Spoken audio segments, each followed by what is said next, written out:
تبارك الذي بيده الملك وهو على كل شيء قدير الذي خلق الموت والحياة ليبلوكم أيكم أحسن عملا وهو العزيز الغفور الذي خلق 7 سماوات طباقا ما ترى في خلق الرحمن من تفاوت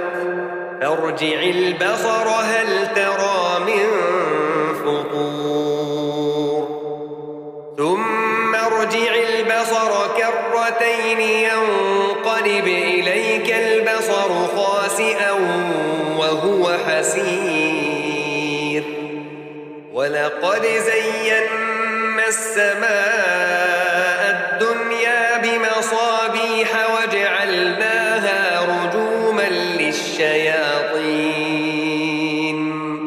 وأعتدنا لهم عذاب السعير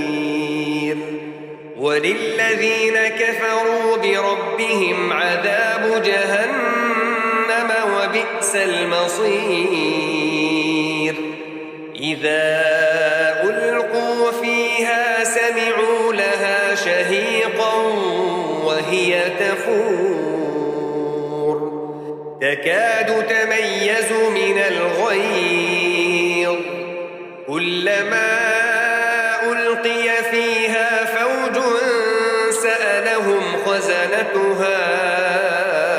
ألم يأتكم نذير قالوا بلى قد جاءنا نذير فكذبنا وقلنا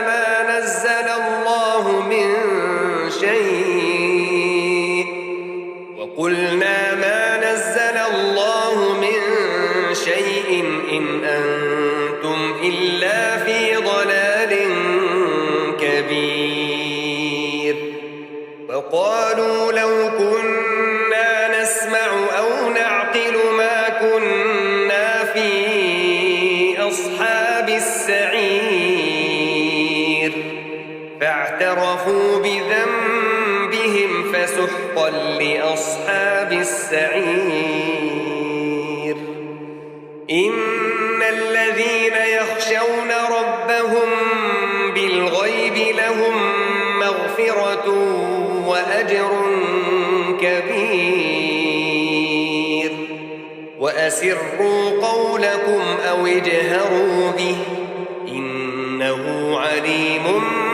بذات الصدور ألا يعلم من خلق وهو اللطيف الخبير هو الذي جعل لكم الأرض ذلولا فامشوا في مناكبها وكلوا من رزقه وإليه النشور أأمنتم من في السماء أن يخسف بكم الأرض فإذا هي تمور أم أمنتم من في السماء أن يرسل عليكم حاصبا فستعلمون كيف نذير ولقد كذب الذين من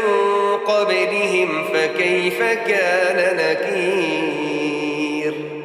أولم يروا إلى الطير فوقهم صافات ويقبضن ما يمسكهن إلا الرحمن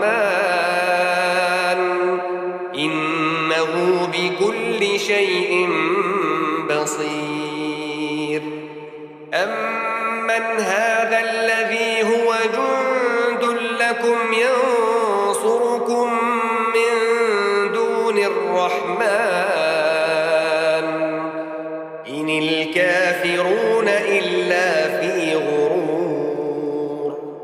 أمن هذا الذي يرزقكم إن أمسك رزقه بل لجوا في عتو ونفور أفمن يمشي مكبا على وجهه أهدى أمن يمشي سويا على صراط مستقيم قل هو الذي أنشأكم وجعل لكم السمع والأبصار والأفئدة قليلا ما تشكرون قل هو الذي ذرأكم في الأرض وإليه تحشرون ويقولون متى هذا الوعد إن كنتم صادقين قل إنما العلم عند الله وإنما أنا نذير مبين فلما رأوه زلفة سيئت وجوه الذين كفروا وقيل هذا الذي كنتم به تدعون قل أرأيتم إن أهلكني الله ومن معي أو رحمنا فمن يجير الكافرين من عذاب أليم قل هو الرحمن آمنا به وعليه توكلنا فستعلمون من هو في ضلال مبين قل أرأيتم إن أصبح ماؤكم غورا فمن يأتيكم بماء